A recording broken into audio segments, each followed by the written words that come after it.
Three, two, one. Broadcasting tape delayed from an SEC school that just stormed the field and is about to get fined. The Sports Economy Show is on. I'm Bill, and this is JP, and we're here to pump you up, baby. So JP, today's show is all about storming the court or the football field, right? Right. It's always been something that people don't like. But it's always been something they've done, even from way back when the Yankees won the World Series and the Yankee fans stormed the field and Reggie Jackson's running through the crowd, knocking people down, I think because he wanted to. That is classic, too. That's right. That is classic. They used to do it all the time. It's sporting. Yeah. I remember when the Celtics beat the Lakers in 1984. And, you know, the Celtics went in. It was the Game 7. It was 100 degrees in Boston Garden because they didn't have any AC. The Lakers about died, sweating to death. Of course, it was the late afternoon game in the middle, early summer. So it was hot as hell in there. And when the Lakers lost, the fans were literally standing on the side of the court. And they all just piled on the court, and the Lakers had to climb their way off the court. So it's happened a long time. Yeah. But we're going to talk about college today. Yes, it's college. The professionals, they don't do this stuff anymore. No, they don't do it anymore. It's actually, a security threat. The only thing that happens now is some idiot will run out on the fan with no clothes on, tase them. Yeah. But what got us started on this show today, which I am beside myself, is to why the North Carolina basketball fans ran on out on the court after they beat Duke. So, can you explain this whole event, JP? Why Carolina did it? Why they did it, how much they're paying, all that. Okay. Well, let me just say this. I'm now in my 50s. So I am the person who's like, they shouldn't storm the court because it's not safe and people can get hurt. But I myself did it when I was in college.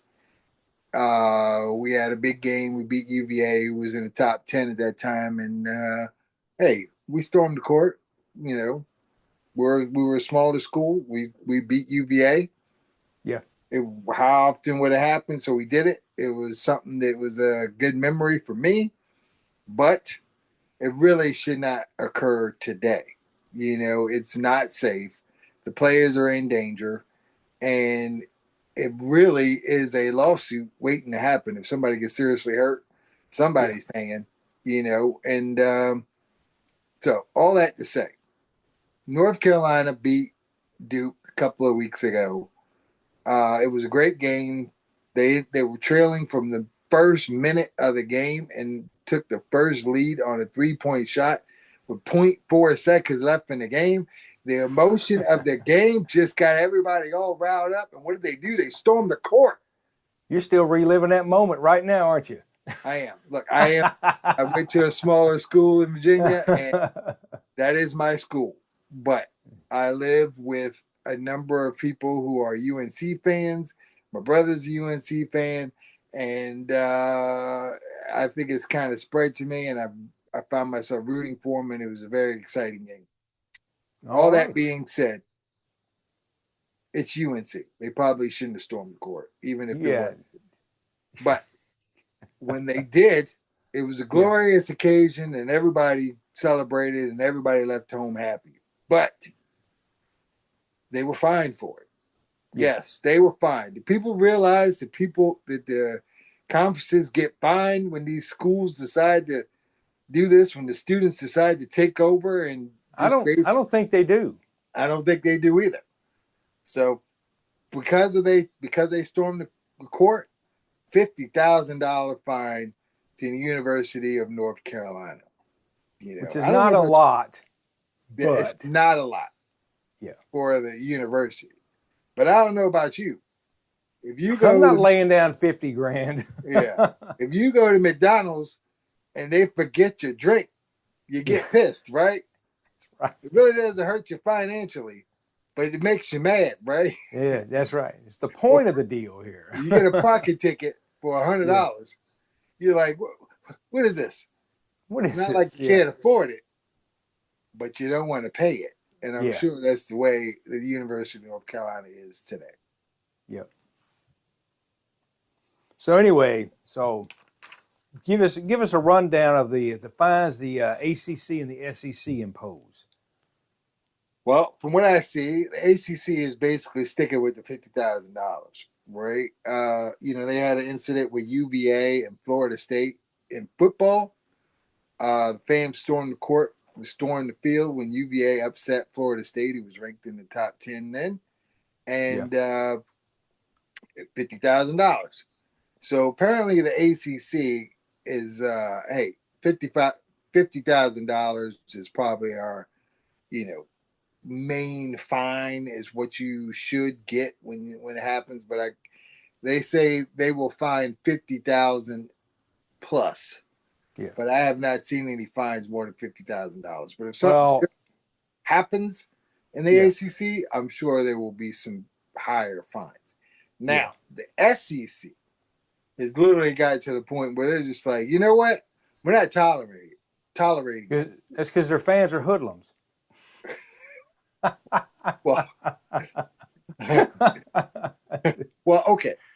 I could probably say one of the reasons why there's so much storming the field and storming the court in the SEC is because there are a number of teams that are in the top 10, whether it's football or basketball, right? Yeah. And when those schools play the teams that are one of the lower teams in the SEC, it automatically becomes a David and Goliath situation. Yeah. And those schools are basically like, we realize that you have beaten us. We realize, Kentucky, that you have beaten us the last 25 years. Yeah. But you know what? We won today. So we're going to storm the court, you know? Yeah. And vice versa. You are a Kentucky fan. You know, if Kentucky beats somebody who is ranked in the top 10, well, I will give you an example. Storm the court, correct? I'm going to give you an example. Several years ago, when the Unibrow was playing for Kentucky, North Carolina comes to town. You had to bring out North Carolina. Dude, I'm bringing up a team that has national championships and all this stuff. Yeah. They're literally back and forth the whole game. The game ends on Anthony Davis blocking a shot from the shooter from North Carolina. And that's how the game ends. And guess what? The fans don't storm the court. They just stand there and cheer because you're supposed to beat everybody that comes to town. Okay, well, let's just let's put this scenario. Yeah. Playing in Kentucky. Yeah. Duke rolls into town. Duke rolls in it, yeah. Yeah. And Kentucky is trailing by 17. 1 point. Yeah. With 1.2 seconds left. Yeah. And they got to throw that ball all the way down the other side of the court. And they need a shot to win the game. And somebody for Kentucky does the old Christian Laettner ball back, hits the shot. They win the game. That happened this year, but it was at LSU. I'm talking about if it's against you. Against Do Duke. they storm the court? It's the reverse Christian Laettner. No. Because the fans are well-heeled and they understand this is the way that it is. Yes, the students aren't coming out of the stands, okay? They're not. The students maybe, because they don't know who Christian Laettner is. That's true. But anyway, but see, all the deal is all the people around the lower ring, those are all old people like the wine and cheese crowd at North Carolina. And they pay a lot of money for them seats and they're not leaving them. You know what? I've been to that arena, and that was the first thing I thought about. Yeah. The bottom level of UNC's arena is a lot of money. There's a lot of money. Sure, that's right. We're like, what? the hell are all these hoodlums running around us for? So I know that did not go over well with Yeah. the wine and cheese crowd, as you call it. Yeah, that's Yeah. right. Well, that's what North Carolina fans call it. Of course, you may not know about it. Anyway, so Because I'm not in that what? bracket. Yeah, that's right. Mm. So what are some of the fines that the SEC can impose? The SEC is sticking with the $500,000. The Yeah. SEC is literally like, if somebody storms a court, you damn well know you're paying $500,000. Now But that hurts. That that hurts. Yeah. $500,000 Yeah. is not chump change. No. But okay, but where does the money go though? I looked this up. Mm-hmm. The SEC made a rule for the 24-25 season that after they fine, the funds typically go to the opposing school. So if you storm your court, your home field, your football, whatever, your school has got to pay that school $500,000 to add insult to injury. You may have won the battle, That's right. but the other school won the war. The other school gets the money. Mm. Now, I want to talk about this. The Big Ten. Big Ten is like the NBA. Remember we did the show on the NBA about being fined? Yeah. And they don't really get any fines. Yeah. Big Ten, they don't fine their players either, or their teams either. They don't care. This is what I got. The Big Ten does not have a strict automatic or public facing fine structure for fans storming the field. They just have no structure whatsoever. Like, okay, whatever y'all want to do. That's While good. they do issue some fans fines, they don't really do it. So that's the Big Ten for you. And the Big 12 is right in line with the SEC as far as fining goes. And that their money also goes to the opposing team. But yeah, the Big Ten, it's just like the NBA. We fine the players, but it's so small that it doesn't even matter. Yeah. What does it matter? Yeah, you probably got people who don't even know they were fined. Yeah. See, the Big Ten, though, they're all uppity people anyway, They got schools in Oregon and Northwestern, and Penn State. They don't have hoodlums like the SEC does. But anyway, I want to bring this one up because this is the greatest one. But actually, this happened last year, too. Mm. They tear down the goalpost. There for a while, they were tearing down the goalposts all the time, so they come up with this thing where they could just take the goalpost and lay it down. Yeah. But I guess they quit doing that. So anyway, Tennessee beat Alabama in Tennessee in October 2022, right? Big deal. So the fans ran out on the field and tore the goalpost down. Okay, that's bad enough. But no, they can't stop there. They carried it out of the stadium and threw it in the river. Okay. There are hundreds of students who have a story to tell, and they probably will, on their, 40th college reunion. They'll be like, hey, man, you remember when we tore down that goalpost? That was awesome.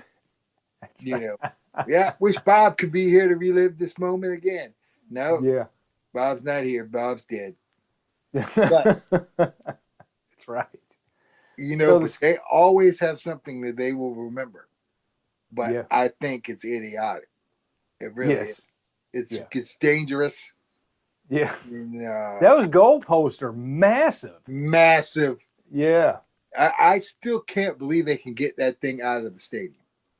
You would think it would just be like, how do you get it through the hallways and stuff? How do you do that? They have large openings because when they have semi trucks that come in for concerts. Yeah. So that's how they got it out of there.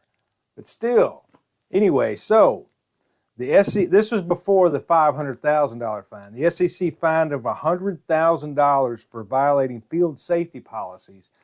And then the school had to launch a fundraiser to raise $150,000 to take the goalpost out of the river with a crane and all that's involved in that, and buy new goalposts. God.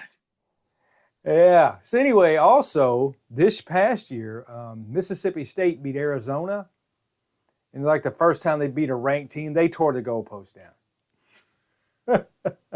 Here's my thing about the goalpost going down. Yeah. Right. Yeah. You know how it is at work, right? Yeah. You're going along your everyday responsibilities, take care of it, and then some dumbasses go out there and tear down the goalpost. Yeah. Somebody's in charge of this, right? Getting all this stuff taken care of as far as the getting new goalposts and getting the goalposts to be fished out of the river, right, or wherever. You know, they're like, Bob, come here. We got a project for you. Bob's like, I'll be damned.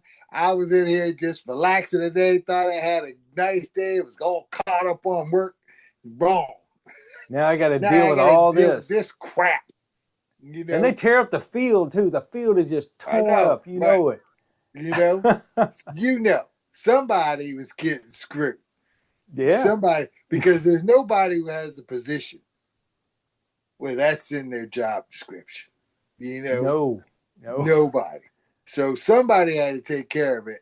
And I'm sure they just were delighted that they had that responsibility thrust upon them. And just think, if they have a game next week, they got to have it ready to go for the next week. That's right. And you better have it. You got 6 days. You got 6 days. That's right. Be like, hey, Bob, it's Friday morning. Goalpost on up, Bob. That's right. That's right. Where's the goalpost? It's on a truck. It's on a truck. It's coming. It's supposed to be here. That's what they said. Yep. And oh man. So anyway, that's all I got for the whole thing about fines and stupid rednecks storming the field and tearing it up. Yeah. So basically, the gist of it is, don't mess around with the SEC. No. But everybody else, you pretty much do what the hell you want. Yeah, if you're in the Big Ten, I mean, they had a big fight between Michigan and Ohio State. Cops were pepper spraying the players because they were fighting, swinging helmets and stuff. Nothing. No suspensions. Nothing. So, yeah. Anyway, so that's just the way it goes out there. So, all right. You got anything left, JP? That's all I got. All right. Remember, folks, like and subscribe because we need your help. Because we're just going to donate some money to the next school that gets fined because they're idiots and they need help. So long, everybody. So long, everybody. Y'all come back now. Here.